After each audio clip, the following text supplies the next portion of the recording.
Olá pessoal, tudo bem? Estamos aqui então no Instagram com Prática Notarial. Vou esperar o professor Gustavo Canheu entrar e aí vou chamá-lo. É uma honra estar aqui com vocês. Professor Gustavo, se porventura você já tiver entrado, faz para mim aí a conexão, que eu já entro em contato contigo para a gente começar essa live, que hoje o dia aqui tá bem corrido, a gente tem essa live, logo em seguida eu já vou dar a segunda aula da semana, então vamos lá, acho que ele está me chamando aqui. Vamos ver se a gente consegue conectar. Oi, professor Gustavo, tudo bem? Oi, tudo bem, Patrícia? Como é que tá essa loucura aí de coronavírus? Pois é, estou aqui no cartório até agora, tentando trabalhar um pouquinho, montando material de aula, que agora tem que ser tudo online, né? Então, estamos na correria aqui. E como é que estão as aulas online? Tá dando certo? Como é que tá a questão do sinal, né? Pois é, eu tenho gravado e disponibilizado no YouTube, né? Estou terminando aqui o material de Direito de Família para poder disponibilizar na plataforma dos alunos da faculdade e também disponibilizar no YouTube para quem queira assistir, porque me parece que é uma plataforma um pouquinho mais tranquila de se acessar nesses dias aí, né? É verdade, ao menos quando não é ao vivo, né? Assim, ontem Exato. deu algumas quedas, mas normalmente o que acontece é que o pessoal não consegue assistir. Muita gente me escreveu dizendo que teve que sair da live, mas assistiu, por exemplo, hoje de manhã e foi super tranquilo, porque já estava no YouTube. Exato, na gravação é bem melhor, né? O pessoal assistindo depois aí, acho que está um grande número de pessoas fazendo live ao mesmo tempo, está afetando um pouco aí as transmissões, né? Pois tu sabe que aqui eu estava falando com a pessoa que estava desenvolvendo o meu site, né? Que eu estou colocando um site no ar, e ele me comentou que as empresas de telefonia, elas estão diminuindo o número de gigabytes por pessoa justamente para que todo mundo tenha acesso, só que daí automaticamente a qualidade cai, né? Dos acessos, enfim. Então, de repente, também seja isso, além do excesso, né? Provavelmente o excesso de pessoas já faz com que a velocidade caia, e se a própria operadora já diminuiu, então, infelizmente. Bom, pessoal, eu sei que já tem bastante gente, eu vou apresentar o professor Gustavo, né? O professor Gustavo é oficial de Registro Civil e Tabelião de Notas de Ibirá, em São Paulo. Passou no 6º, 9º e 11º concurso de São Paulo. Olha, parabéns. É uma façanha passar nos concursos de São Paulo. Acredito que seja o sonho de qualquer concurseiro, né? Conseguir passar nos concursos, ainda mais em 3 concursos, e estar à frente de um cartório em São Paulo. Isso é muito legal. Professor também do curso de pós em Direito Notarial e Registral do SERS, que todo mundo fala muito bem. Eu não conheço esse curso, mas acredito que seja excelente. Professor da faculdade ATAMI, é isso? Isso. Ah, legal. E também de vários outros cursos de pós-graduação. Também dá aula no curso de graduação da Unifipa, que é de Catanduva, é onde tu mora, né? Catanduva é a cidade. Isso, é a minha comarca. Legal. Isso. Coisa boa. Bom, eu e tu, a gente se conheceu no grupo do Notariado Jovem, né? Exato, isso mesmo.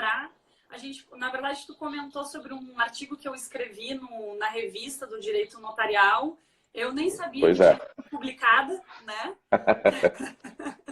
E aí, no fim, acabamos nos conhecendo dessa forma. E no dia 12, agora, nos conhecemos lá no fatídico encontro em que todo mundo acha que pegou o coronavírus. É verdade. Né? E nos conhecemos pessoalmente. E, assim como virtualmente, foi uma honra te conhecer pessoalmente. É muito legal conversar contigo. Prazer foi meu. E vamos então falar um pouquinho aí. A gente pensou nesse provimento 67, mediação e conciliação, que até com a questão do coronavírus, eu acho que vai ser uma forma de resolução de conflito para muitas pessoas que precisam resolver os seus problemas e efetivamente não querem adentrar o judiciário, mas querem ter algum documento que dê a sua legitimidade, né, de um acordo efetivamente.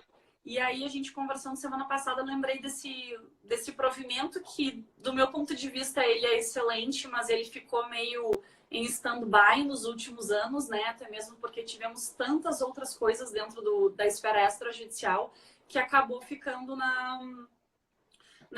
eu acho que ele ficou em espera mesmo das corregedorias, sem saber como atuar. Acho que a corregedoria não tem muito contato com essa questão de mediação e conciliação.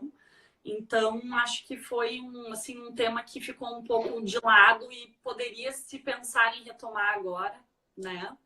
Queria que tu falasse Sim. um pouquinho a respeito.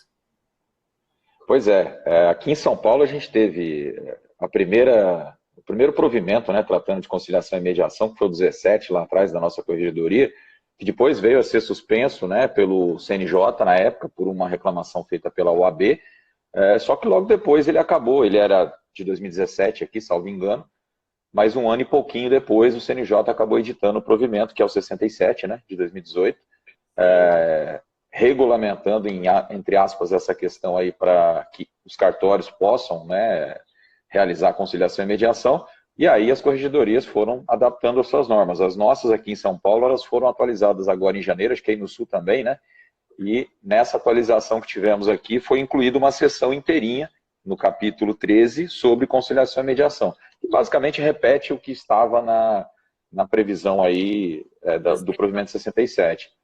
Só que de lá para cá, o que é previsto aqui, né, é que os cartórios teriam que se cadastrar, os interessados, perante o NUPEMEC, né, que é o Núcleo Permanente de Métodos Consensuais de Solução de Conflito do Tribunal. Sim. E aqueles que pediram a sua inscrição, ao que eu tenho conhecimento, até hoje nenhuma foi deferida ainda, exatamente por um desconhecimento até do tribunal de como efetivamente realizar isso na prática, né. Mas eu acho que o provimento, do jeito que ficou, apesar de ser muito bom, né? Eu quero aqui mandar um abraço aqui, aproveitando para a professora Olga Juliana, minha grande parceira, amiga. Minha esposa entrou aqui também, mandar um beijo para ela, senão depois ela me cobra, a Sumaia. E agora, eu acho que esse provimento tem alguns problemas práticos, vamos dizer assim, para a gente instalar, principalmente aqui no estado de São Paulo. Depois eu quero ouvir de você qual é o valor que seria cobrado aí no Rio Grande do Sul, porque o valor aqui em São Paulo acaba encarecendo esse procedimento. E como hoje a gente tem os Sejusques que fazem isso gratuitamente, né, praticamente, as pessoas podem comparecer ao Sejusque para fazer isso e não há cobrança de nada, né?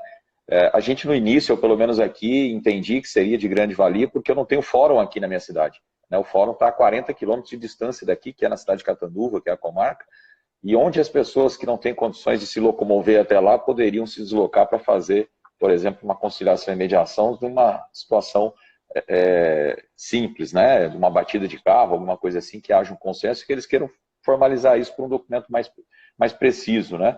Só que o valor aqui no estado de São Paulo acaba que afasta isso, porque é mais barato ela ir até lá de ônibus ou de Uber, que seja, do que ela vir até o cartório aqui para fazer essa conciliação, essa mediação.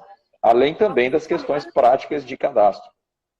Então, o valor aqui, pelo que ficou no provimento, seria o valor de uma escritura sem valor declarado, não é isso? E aqui em São Paulo o valor é R$444, uma escritura sem valor declarado. Aqui né? é 80. Pois é. Então esse valor nosso aqui acaba sendo... Aqui ela é 67, deve ter subido agora em 2020, deve ter chegado a R$70. Mas aí com o selo e os 5% de ISSQN vai a 85, mais ou menos. Eu estou falando o valor total. Já é claro, aqui em São Paulo existe uma variaçãozinha de uma cidade para outra por causa do ISS, né, que ele incide sobre o valor da tabela. Então o ISS varia aí de 2% a 5%, então ele pode ser um pouquinho maior. Na minha cidade aqui, que é 3%, o valor do ISS, essa escritura sem valor declarado é R$444,43, quer dizer, é um valor que não é barato, né? Ainda que você imagine que ele vai ser dividido por duas pessoas, né? As partes vão cada um pagar metade, por exemplo.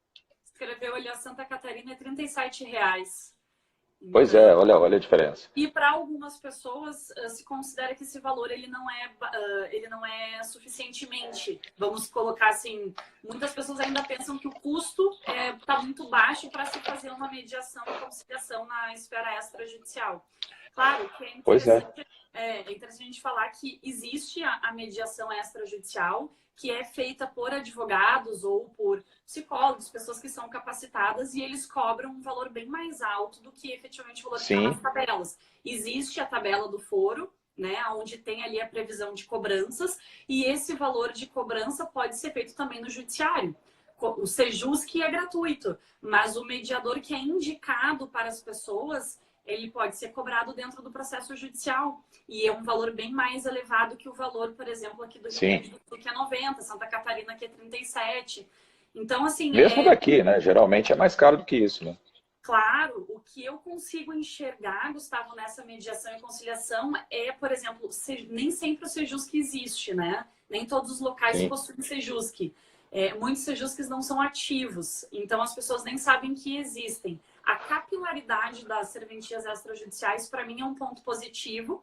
Ainda que a gente fala em Sejusc, a gente conhece, eu conheço esse nome mesmo sem nunca ter utilizado o Sejusc, eu sei o que é o Sejusc. E já está mais assim, no ouvido das pessoas, né? O nome Sejusc. Mas ainda assim não é tão ativo, com exceção das capitais e locais em que a mediação já é muito bem falada. Por exemplo, São Paulo, eu sei que tem Sejusc mais ativo. Aqui no Rio Grande do Sul eu desconheço, eu vou ser sincera, mas também não posso afirmar que não existe. Deve ter sim, mas não é um método que, de uma certa forma, esteja sendo bem vista pelas pessoas. Eu acho que ficou muito confuso com a conciliação, né? A gente tem uma diferença muito grande entre conciliação e mediação, e aqui o provimento fala dos dois especificamente. Acho que nós, como tabeliães, a gente está mais acostumado a ser conciliador, porque sempre que há alguma discussão em sala, a gente tenta chegar no meio termo, dar opções de resolução, né? Diferentemente do que é uma mediação, que a gente tem que única e exclusivamente ouvir as partes e tentar com que elas cheguem a uma denominação, né? Exato. Então, são situações diferentes. E para nós, por já termos essa veia conciliadora, é um pouco mais fácil da gente ter essa visão de mediação, né? Inclusive de poder vender um pouco melhor que, quem sabe, os próprios Sejuscs, porque a gente no balcão consegue conversar mais com advogados do que efetivamente o Sejusc tem esse acesso. Então, nesse sentido, eu acho bem interessante assim, o tema, e acho que agora, com esse término aí do coronavírus, né, esse término de quarentena, não sei em quanto tempo isso vai acontecer, o que eu tenho visto são muitas resoluções de conflito que terão que ser resolvidas. O Sejusc não estará preparado para tanta resolução de conflito, o judiciário também não. Eu acho que quanto mais espaço se tiver, né, melhor. Só que é interessante justamente isso que tu colocou. Aqui no Rio Grande do Sul não foi feito nem o curso que está previsto aqui no artigo 6º, né? Que a gente não tem nem esse treinamento. A gente até pode fazer o judicial, mas o judicial tem uma questão de carga horária superior que está prevista no anexo do 125. Então, para nós, nem o curso de treinamento conseguimos ter ainda, e que leva um tempo, ou seja, como é que eu vou fazer esse tipo de conciliação, esse tipo de mediação na esfera extrajudicial a curto prazo, sem ter efetivamente esse treinamento, né? Acho que no retorno do CNJ e das corregedorias, eles devem pensar em algo a respeito. Eu acho que vai ser uma formatação. E é interessante porque os acordos, né, Gustavo, a gente pode fazer através de escritura pública de transação. Sim, já é uma forma de conciliar, né? Eu posso ter, por exemplo, esse problema de batida de carro através de uma escritura pública de transação. Então, não precisaria ter efetivamente a mediação e a conciliação. E eu vou cobrar só pelo custo ali do ato. E não sei se o custo... Normalmente, na transação, se tu impõe algum valor de pagamento, a gente já vai para a tabela de valores, né? Que eu acho que em São Paulo é maior que 40. Não, é menor. Ela começa em R$ 250 aproximadamente. Então, se tiver valor, ela chega a ser um pouco menor, mas para valores bem pequenos, né? Sim. Depois ela sobe e vai aí até R$ 50 mil, mais ou menos. Que a gente tem o valor, começa em R$ 1.000 de valor, né? Não de emolumento, e vai até 600 mil. E o nosso teto aqui é R$ 4.000. Ele é bem inferior ao valor aí de São Paulo. Então... Aqui a gente começa o primeiro item, em termos de valor, ele vai até R$ 1.000, e o segundo e o último vai acima de R$ 25 milhões, é o último item da tabela. E aí a gente tem de R$ 257, que é o valor da escritura mais barata, até R$ 47 mil, que é o valor da escritura do maior valor de escritura, na nossa tabela aqui de notas de São Paulo.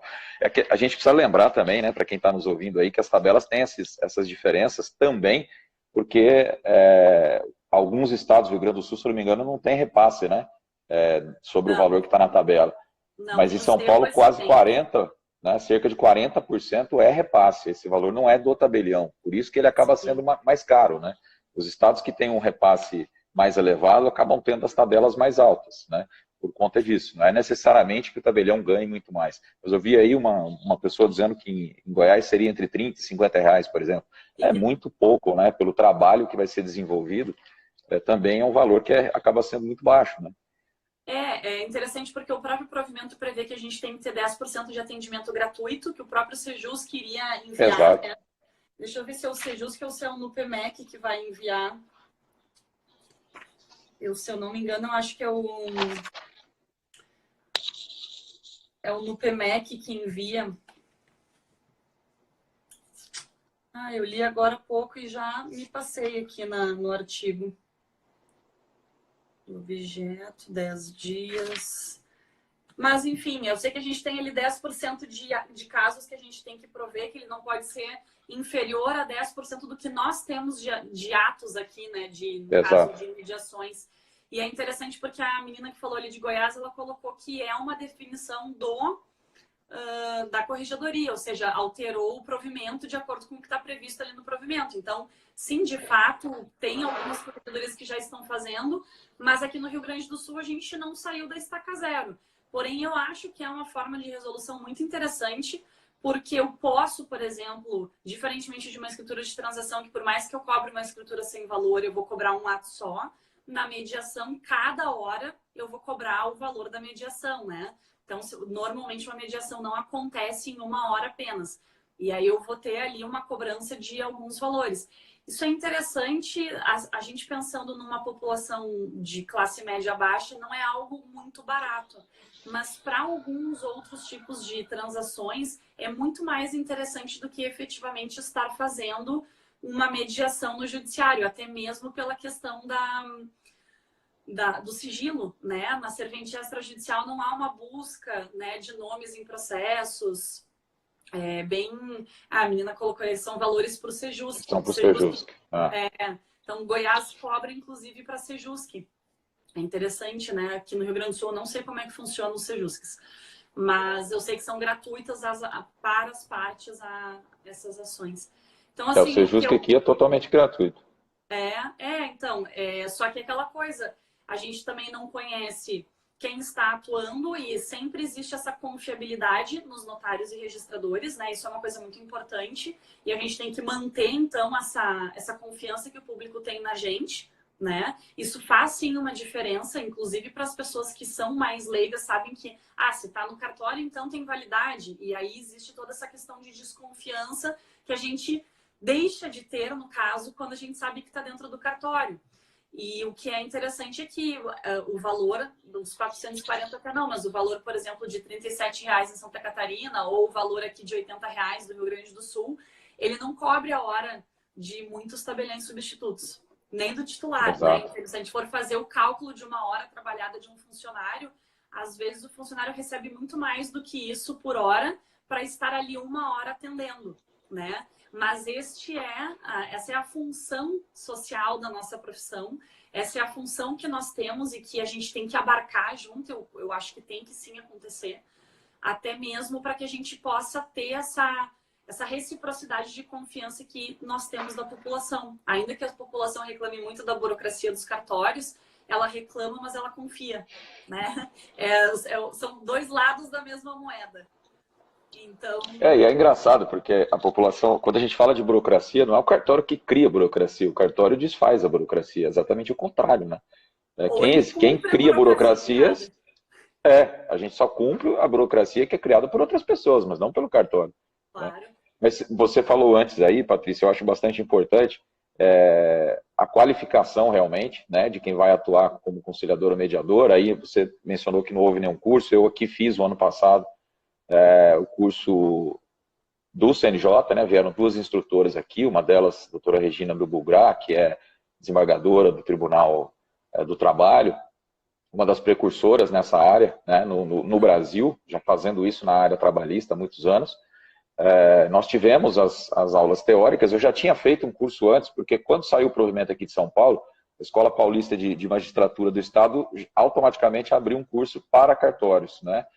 Que no começo foi presencial, depois foi online, eu acabei fazendo, mas nos dois cursos eu não consegui concluir até agora os estágios, né? Principalmente no segundo, porque são 80 horas, né, que o CNJ exige, é muito tempo para a gente sair do cartório, né, no meu caso especificamente, que o fórum não fica aqui, né, não é só eu atravessar a rua, enfim, para chegar ao fórum. Então, isso aí está me pegando um pouquinho. Mas a gente percebe, pela prática que eu tenho também, você, 10 anos como advogado, antes de começar a carreira de tabelião, como professor, na área de direito de família e tudo mais, o que a gente observa na prática e percebe nesses cursos, e quando vai fazer os estágios principalmente, eu fiz, né, algumas horas de estágio no primeiro curso, no Sejusc, lá em Catanduva, e a gente percebe assim, as sessões são marcadas de 15 em 15 minutos. Né? Então a gente estuda conciliação e mediação, mas ninguém faz mediação. Né? O que se faz é conciliação, que é perguntar se tem acordo, é tentar, né? Mas a mediação em si ela não acontece. Então, a primeira pergunta que todo mundo faz é qual que é a diferença de conciliação para mediação. Por quê? Porque todo mundo está acostumado com conciliação, não com mediação. Do meu ponto de vista, a mediação ela é mais importante efetivamente do que a conciliação, né? Porque o grande porém desse trabalho é você conseguir extrair da pessoa o que é que realmente está incomodando aquela pessoa, especialmente quando ela está acompanhada de advogados. Não é aqui uma crítica aos advogados, muito pelo contrário, o trabalho deles é extremamente importante, mas é que às vezes o advogado não deixa a pessoa falar, né? Você quer ouvir a pessoa para extrair dela o problema, né? E não consegue, né? Porque o advogado tenta já conduzir aquilo. Me lembro um dia que a gente foi fazer, eram 8 sessões marcadas no mesmo dia, e aí a funcionária do fórum me falou, doutor, esse advogado não faz acordo. E era o mesmo advogado em todos os casos, eles marcaram para o mesmo dia, que sabiam que ele tinha essa conduta, né? Então o senhor vai ter dificuldade e tal. E ele já entrou falando, não tem acordo. Ele sentou falando, não tem acordo. Né? E eu tive que, com toda a educação, dizer que eu queria ouvir primeiro a cliente dele. Ele, não, mas não precisa falar, porque não tem acordo. Eu falei, doutor, tudo bem, eu não estou aqui para fazer acordo, eu não sou juiz, eu não estou aqui para decidir nada, só que eu quero ouvir a sua cliente, eu quero ouvir a outra parte, para a gente tentar entender, né, se realmente não tem nenhuma possibilidade. No fim das 8 sessões, em 5 a gente fez acordo, né, forçando, né, apertando, no bom sentido, né, mas isso é conciliação, porque quando o conciliador tem uma atuação mais ativa, né, que ele vai sugerindo formas de solucionar conflito, e que é indicada quando já existe entre aquelas partes, quando não existe necessariamente entre as partes, por exemplo, algum tipo de relacionamento, então você vai direto para a conciliação, mas na mediação não, você tem que conversar com as partes de preferência separadamente, né, para ouvir de cada uma o que ela, porque às vezes a pessoa na frente do outro, ela não diz tudo aquilo que está incomodando, né, e na grande parte das vezes a gente acaba, quando vai fazer esses estágios, vendo questões envolvendo família, né. Porque assim, eu não acho consegue expor.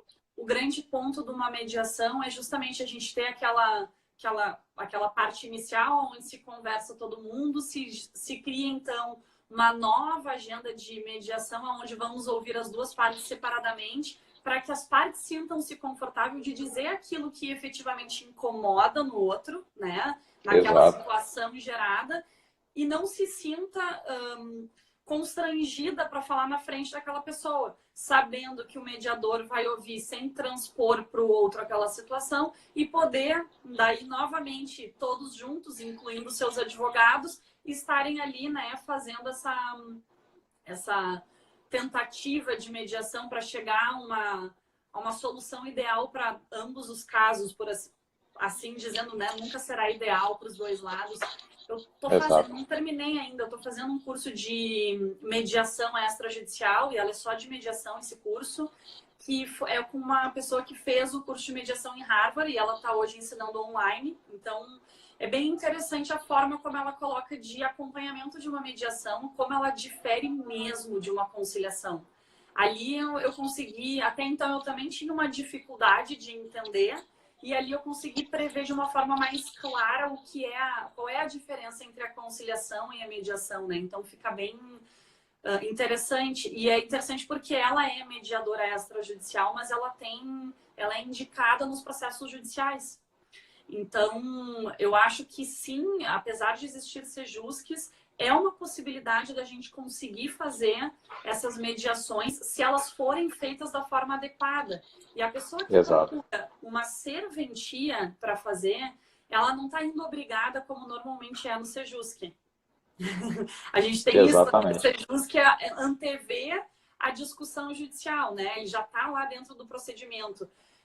Quando a pessoa procura o extrajudicial, a gente parte do princípio que sim, ela tem a intenção de sanar o problema, né? Porque ela está procurando uma esfera alternativa. Ela é no sistema multiportas, a serventia extrajudicial, ela é uma outra porta. Ela não é nem a porta da mediação e conciliação no Sejusque, ela é uma outra porta. Que dali não vai Tá buscando resolver e não litigar, né? Se quisesse Exato. litigar, não vinha ao cartório, né?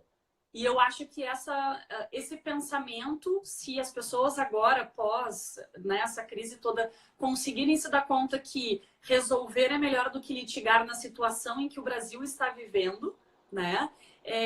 Vai ser muito mais importante e que o custo de R$ 440 não é nada. Se a gente for parar para pensar, o custo da hora de um advogado também custa isso, né? Sem Então, dúvida, assim, sem dúvida. sendo dividido pelas duas partes, é muito importante que a gente possa saber que esse valor ele está sendo bem pago se estiver sendo bem mediado. Né? Esse é o grande ponto. Se o profissional que está ali mediando está qualificado e está fazendo o seu serviço como mediador mesmo. Então, esse é um ponto bem assim, importante de se comentar, né? Dá um oi para a Karen aqui, que também está aí nos assistindo. Muito legal. Um abração para a Karen. Nossa advogada do CNB. Então, outra que esteve no evento do coronavírus.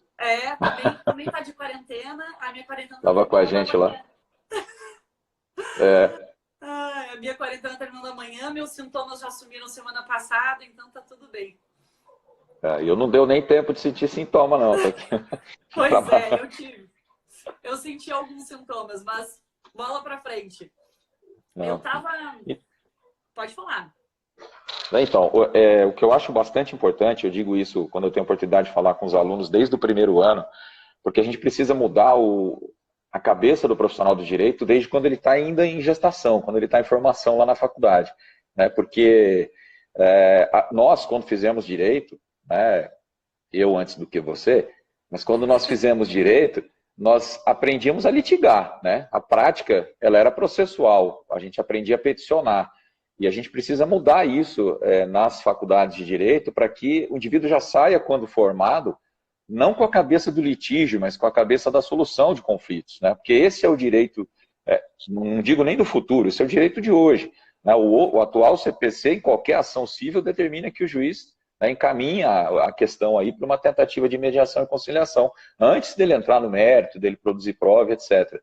E a gente tem visto, pelo menos aqui em São Paulo, o índice de acordos aqui nos Sejusques, nos pré-processuais e nos processuais é extremamente alto. O número de processos que tem reduzido é muito grande, tanto que eu atuando na graduação, como inclusive coordenador de estágio, os alunos têm tido dificuldade para assistir audiências porque não estão acontecendo audiências, né, com o juiz, porque os casos estão sendo resolvidos antes. E aí tem o juiz civil, as varas de família praticamente não têm audiência, porque quase todos os casos vão para mediação, conciliação e são resolvidos lá, né? É um índice aí que está quase que 80% de solução das demandas, né? Então, isso mostra a importância do sentar para conversar. A gente está meio que voltando para o começo de tudo, né? Quando as pessoas resolviam entre si os conflitos, sem precisar usar, né, o Poder Judiciário para falar faça isso ou faça aquilo. Porque quando o juiz julga uma ação... Desculpa, mas o notário, ele tinha a função antigamente que era justamente essa, era dirimir os conflitos. Então, o notário ele existe desde o início como uma pessoa que dirimia conflitos. E hoje a gente está retomando essa função de notário lá de 2000 anos atrás. Que é diferente da função do juiz, né? Porque o juiz ele não dirime conflito, ele decide processo, né? Então, quando o juiz julga, dá lá a sua sentença e as duas partes recorrem, o que isso quer dizer? Que ninguém está satisfeito, que o conflito não foi resolvido. O processo foi em primeira instância, mas o conflito não foi. Muitas vezes o conflito não termina nem com esse processo indo em 2, 3, 10 instâncias. Né? Um abraço aí para o Ricardinho Marque, meu colega lá em Ribeirão Preto há muito tempo atrás. Obrigado aí por estar nos assistindo. Então, o que eu sempre digo para os alunos é isso, quer dizer, e para quem é profissional, para quem vai ser profissional, porque muitos advogados dos mais antigos dizem, mas eu ganho muito menos se eu fizer sessões de conciliação e mediação do que se eu entrar com ações para tentar ganhar os processos depois. Isso também não é verdade. Isso também não é verdade. É que eu acho que o advogado, ele está acostumado a litigar, e ele está acostumado, eu acho, não, os advogados mais antigos, os atuais, eles já têm uma mentalidade diferente.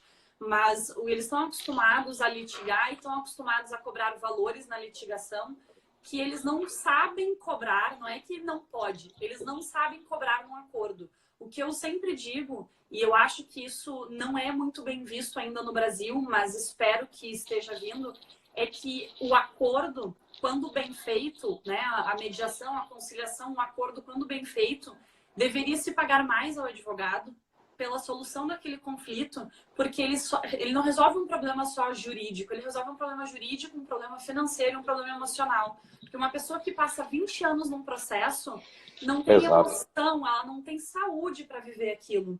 É muito diferente de a gente ter, porque o juiz ele vai analisar o processo, ele não está vendo as pessoas, e é humanamente impossível ele poder ver tudo isso. A gente não pode colocar esse ônus ao juiz. A gente tem que ter a consciência de que o juiz, de fato, ele tem que julgar o processo, porque se ele se humanizar e solidarizar com todo o processo, ele acaba não tendo tempo de julgar.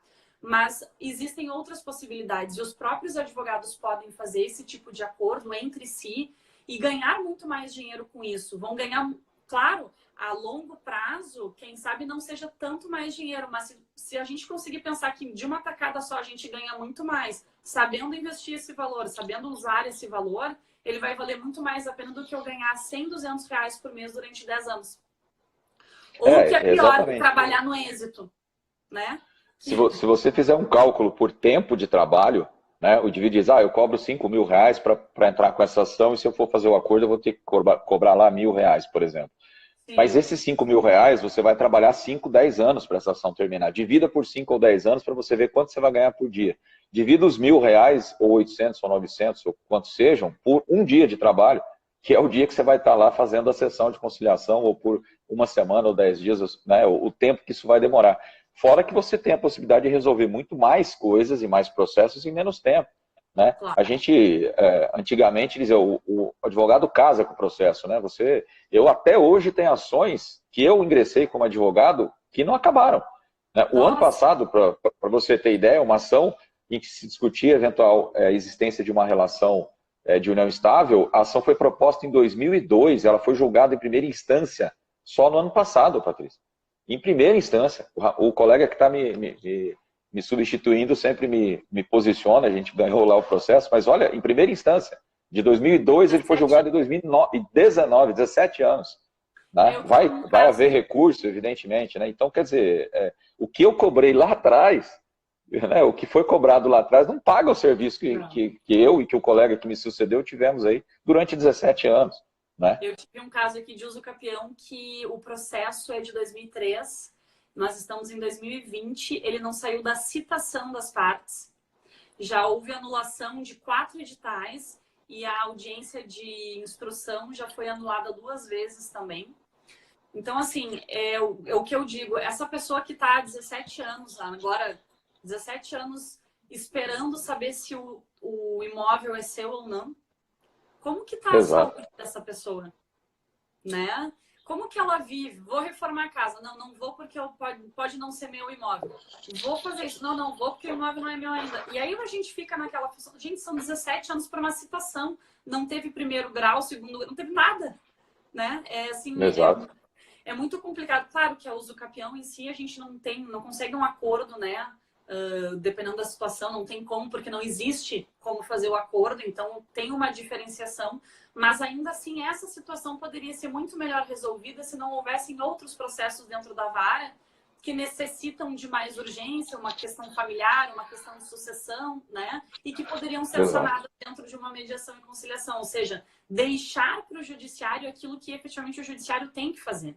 O que eu vejo também é que o brasileiro ele quer muito se desfazer da responsabilidade, né? Isso é uma coisa que eu vejo, porque quando você faz uma mediação, você está imputando 50% da responsabilidade daquele acordo a um dos contratantes e 50% para outro. E eles não querem assumir isso, eles querem que alguém diga o que eles têm que fazer, porque assim fica mais fácil, né? Não foi ele que decidiu. Então, a gente também vê essa mentalidade social no Brasil e que é um problema socialmente, politicamente. A gente pode falar aqui que exatamente esse pensamento nos acarreta muitos problemas no Brasil. E um deles é o excesso de judicialização, achando que o juiz é um super-herói, por assim dizer, que vai definir aquilo. E aí, quando ele não define de acordo com o que a pessoa quer, então a justiça é injusta. Então, a gente tem essa situação muito, assim, complexa no Brasil, né? E acho que com essa situação que a gente está vivendo, e é no mundo, né? Uma situação que ninguém nunca vivenciou. A gente nunca viu essa situação de fechamento de ruas. Aqui em Porto Alegre, nós temos um carro passando com um alto-falante, mandando todo mundo para casa, à luz do dia. Então, é desafiador, né? Esse momento que a gente está passando. E quem sabe isso faça com que as pessoas, numa questão de auxílio uma outra, para não quebrar o Brasil, consiga pensar, então, na mediação como uma alternativa importante, né? Para esse caso. Eu anotei algumas coisas importantes aqui do provimento, e uma das coisas que me chamou a atenção é que nós, notários e registradores, não podemos utilizar a mediação e a conciliação extrajudicial como uma cláusula inserida na escritura pública. Não sei se tu chegou a ver isso, né? Porque também é uma forma de compra casada, né? Se fala de uma forma de tu chegar a um novo meio de resolver o problema. Então, antes de ir para o judiciário, obrigatoriamente tem que ter a mediação extrajudicial, ou seja, eu estou ali colocando uma cláusula... que contrariaria o próprio artigo 5º da Constituição, né? Da inafastabilidade. Mas achei interessante que se colocou isso, né? Mandar um abraço aí para o Vinícius Canoas, que escreveu aqui agora, foi meu aluno também na graduação em Direito. Pois é, isso eu achei interessante também, para deixar claro qual é a finalidade dessa realização da conciliação e da mediação. Eu vou contar um caso rapidinho aqui, que aconteceu no Sejusc da Barra Funda, que deve ser o maior do Brasil, né, pelo local em que ele está, contado pelo juiz, que era o diretor do foro lá, para mostrar a diferença entre aquilo necessariamente que o advogado coloca na petição e aquilo que realmente incomoda a pessoa. Volto a dizer, não é uma crítica para o advogado, é que a gente, quando advoga, recebe o pedido do cliente, você tem, evidentemente, você vai traduzir aquilo juridicamente. Então a pessoa chegou, estou aqui imaginando, né, pelo que aconteceu no caso concreto, reclamando do barulho excessivo que o vizinho fazia. Ele realizava festas com frequência e, portanto, tinha lá o barulho excessivo. Foi lá no Código Civil, direito de vizinhança, os 3 S's, entrou com ação, né, exigindo a paralisação do barulho e uma indenização por danos morais, porque não conseguia dormir, etc, etc. Esse era o pedido. Vai para a sessão de conciliação, né, e conversa vai, conversa vem. O conciliador, de uma maneira, falou, mas... perguntando ao autor da ação, mas o que é que incomoda mais o senhor para eu conseguir entender exatamente o que a gente pode aqui tentar chegar no acordo, porque a outra parte se mostrava aberta a fazer algum acordo, mas queria saber como ele poderia atrapalhar menos o vizinho. E aí o autor da ação disse, olha, o que me incomoda é que ele nunca me convidou para essas festas que ele faz. E aí o termo de acordo, eu vi o termo de acordo, o termo foi que o vizinho se comprometia a permitir que ele ingressasse em qualquer festa que ele realizasse. Esse foi o termo do acordo. Quer dizer, não se falou de conciliação, não se falou de cessação de barulho, porque não era essa a intenção não era isso que incomodava o indivíduo que entrou com a ação. Veja, né? É um caso extremo. É um caso extremo, mas é real, só para mostrar a diferença entre aquilo que a gente interpreta e aquilo que a pessoa realmente está incomodando a pessoa. Né? E quando a gente fala, por exemplo, de ações de família, isso é muito latente, né? Quer dizer, às vezes chega lá, o pai não está pagando a pensão alimentícia, então a mãe não quer deixar o pai ver o filho. Não, ele não vai ver o filho enquanto ele não pagar a pensão alimentícia. Você tem que trazer, né, dizer, olha, veja bem, o direito é do seu filho de ver o pai, é importante para o desenvolvimento dele, né? Não é dessa maneira, enfim. Ou tentar compensar o que não se pagou de alimentos com aquilo que deveria ter sido pago pela venda de um bem, que é uma coisa que todo profissional deveria saber, que não pode ser feito, porque está claríssimo no Código Civil que alimentos são incompensáveis, né? Mas é comum a gente ouvir esse tipo de proposta numa sessão de conciliação de família, né? Tentando compensar uma coisa com a outra.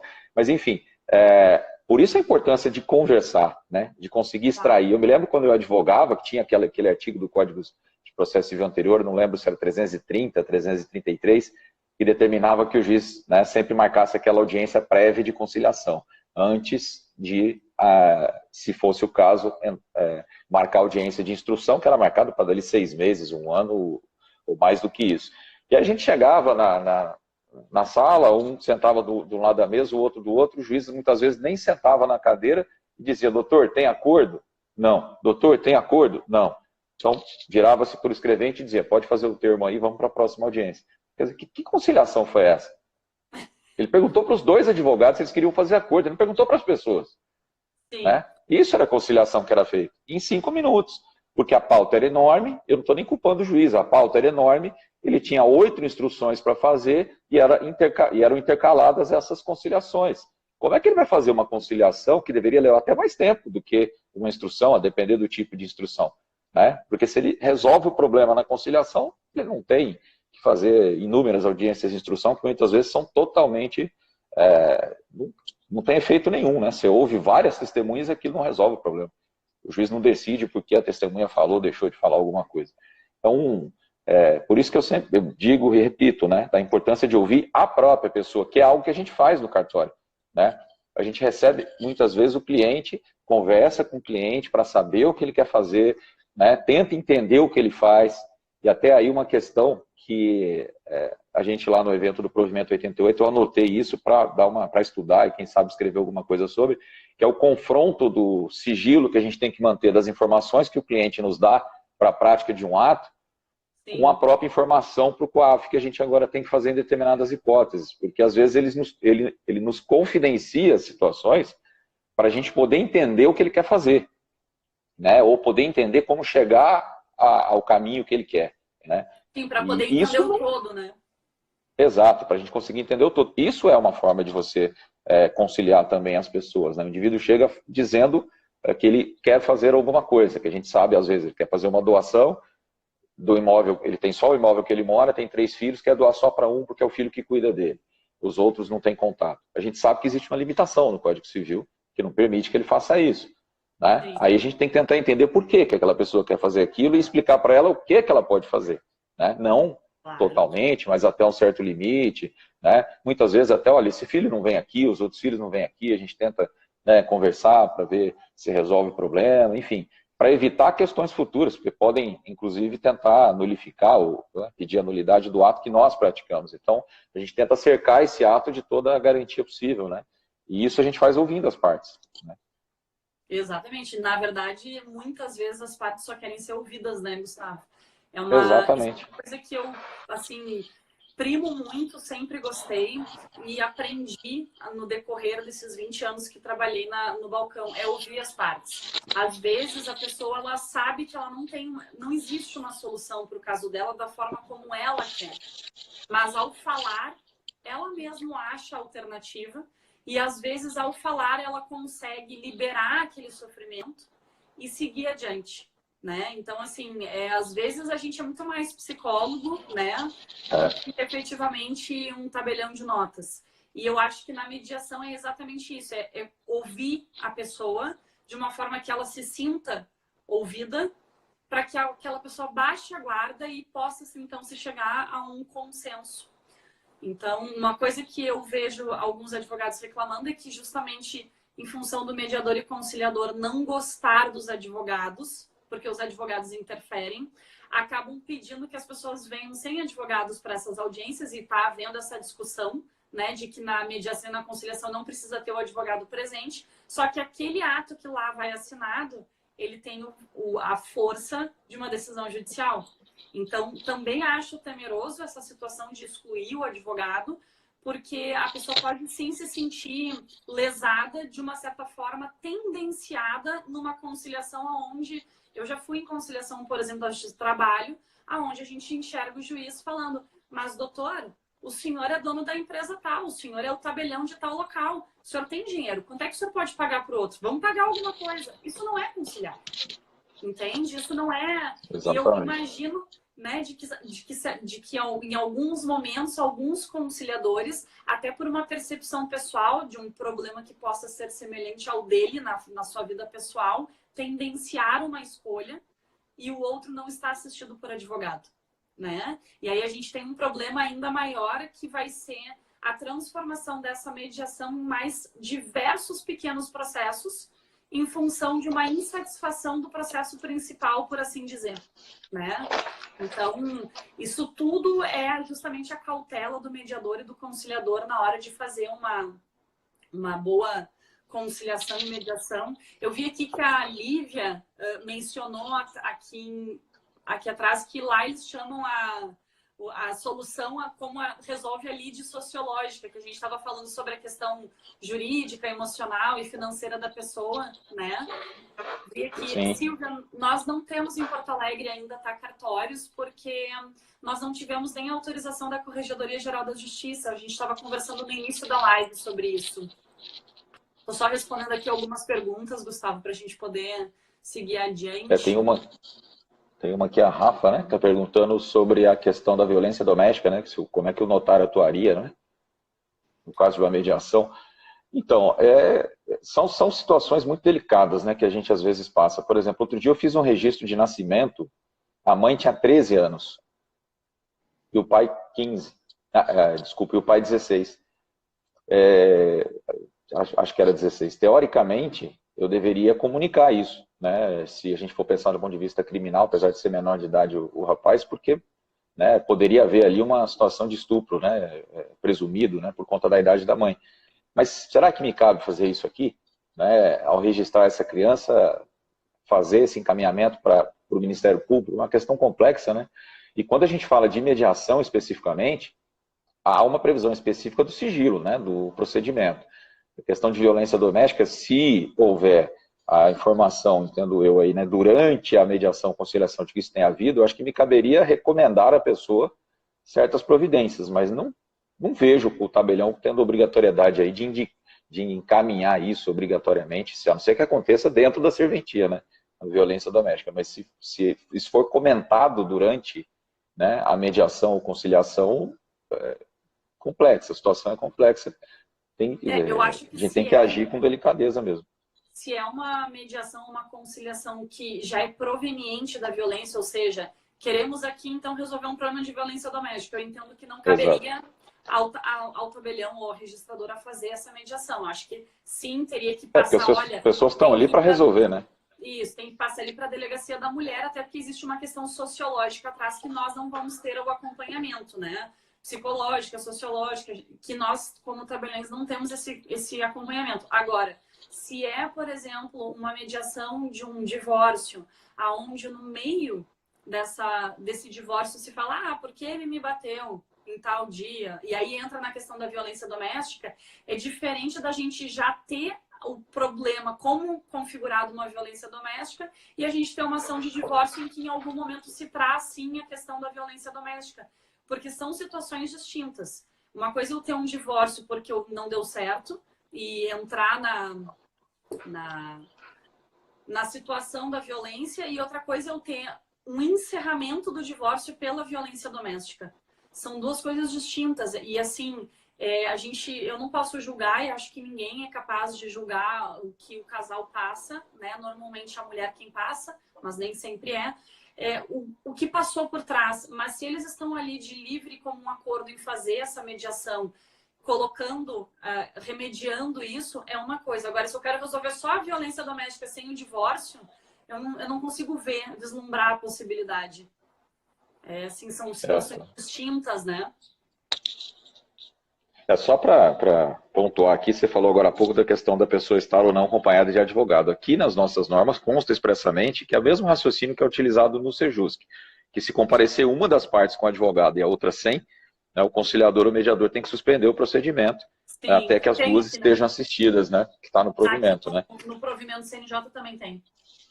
A gente não... Que já é o que acontecia aqui no judiciário, nos juizados especiais, né? Quando chegava aí uma parte com advogado e outra sem, a maioria dos juízes suspendia o procedimento e encaminhava para nomeação, se a pessoa não tinha condições de constituir, para nomeação. Mas isso não era uma obrigatoriedade, né? Acabava muitas vezes que acontecia conciliação de uma parte estava representada por advogado e a outra não, né?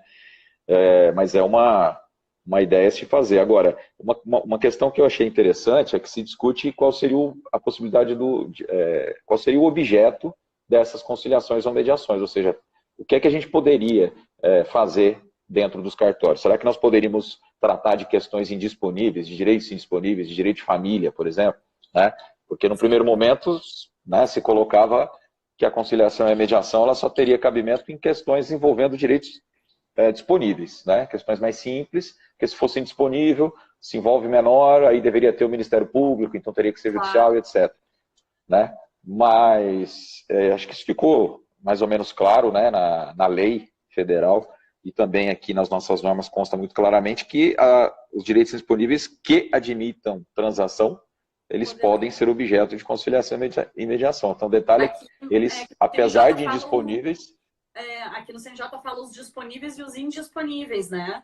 Só que ele fala aqueles que envolvam direitos indisponíveis, mas transigíveis, devem ser homologados em juízo. Então, eu acredito que, ainda que seja uma questão indisponível, mas que possa ser ali, então, transacionada, então que se faça e leve a homologação, porque daí eu acredito que a homologação vai ter a oitiva do Ministério Público.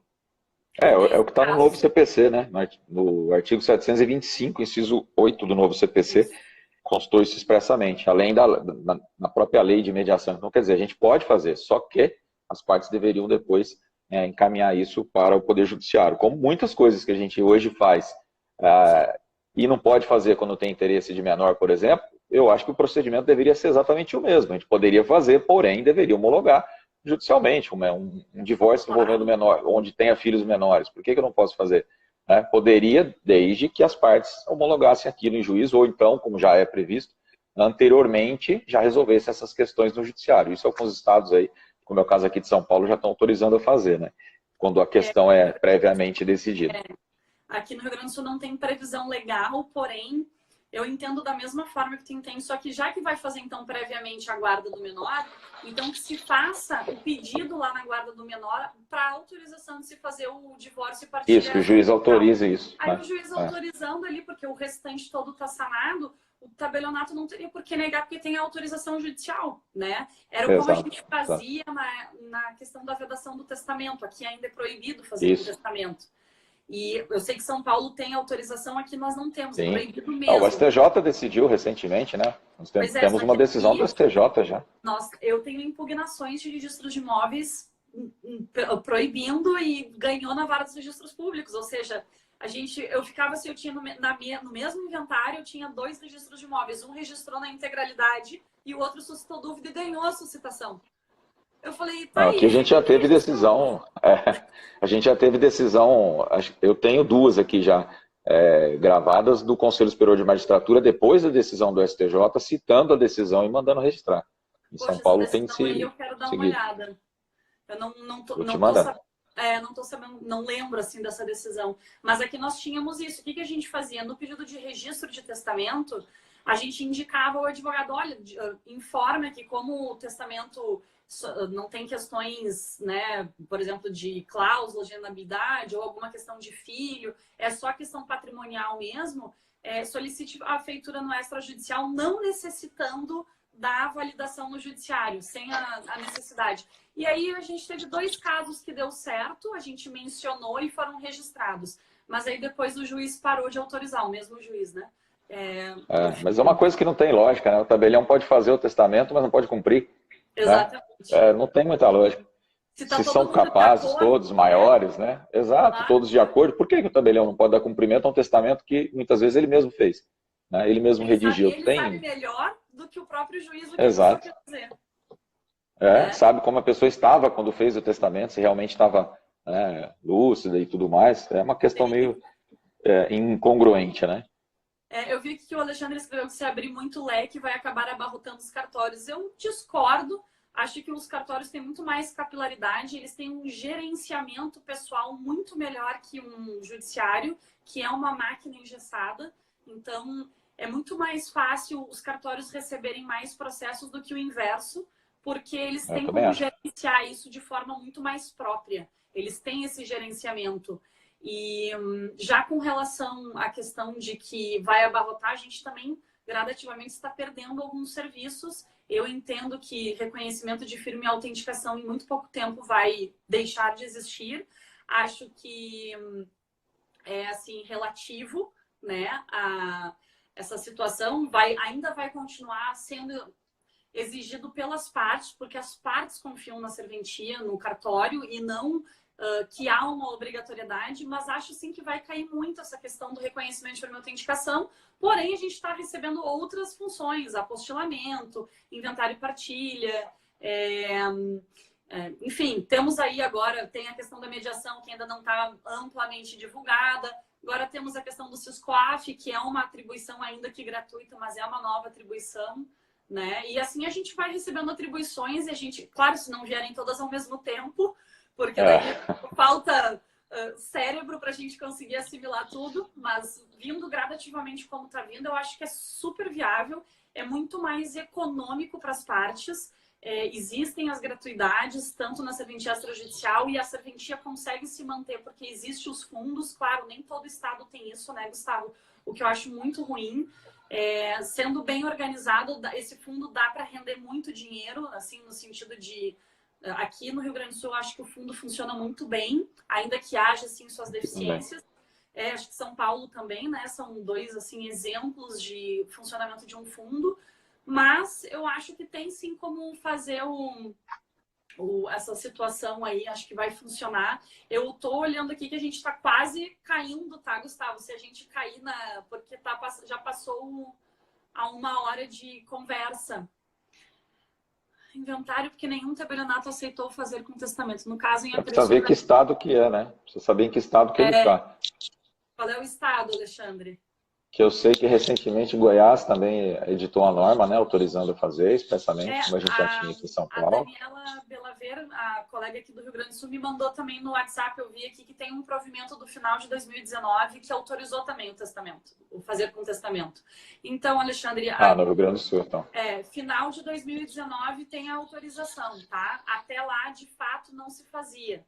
Eu fazia porque eu comprava briga junto com o advogado. Colocava assim, quer comprar briga, a gente faz. Eu fiz vários com testamento, mas sempre com essa ressalva da possibilidade de não apreciação pelo registrador. Ficava tudo dentro da própria escritura, né?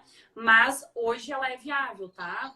A colega mandou ali, provimento 26, eu acho, de 2019. Eu coloco depois ali no Instagram para ti, Alexandre, te mando lá qual é o provimento. A colega me mandou no WhatsApp e não consegui acompanhar certinho. Mas, Gustavo, eu queria então agradecer esse bate-papo, estava muito legal, assim como o nosso almoço aquele dia, era muita conversa, né? Era muito assunto, a gente tem muita história, porque no balcão, a gente presencia muita coisa. E é muito legal, te agradeço pela aceite de vir aqui conversar um pouquinho sobre um tema que eu gosto muito, que ainda está um pouco incompreendido, mas te agradeço de coração por essa live aí e espero que a gente possa marcar mais. Lógico, estou sempre à disposição, eu que agradeço aí o convite. É sempre uma satisfação muito grande conversar com você também, gostei bastante de conhecer pessoalmente, pelos meios virtuais aí, a gente já dava para ver que existia uma sintonia, né, de raciocínio, e a gente percebeu isso no dia que estivemos juntos lá. Graças a Deus, estivemos juntos e voltamos sem coronavírus, é o que tudo indica, né?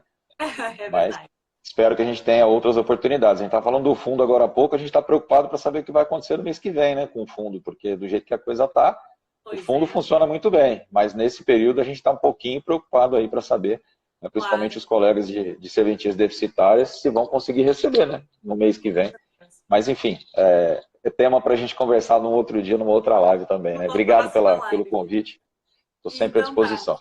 Obrigadão, Gustavo. Até a próxima. Uma boa noite. Obrigado, boa noite.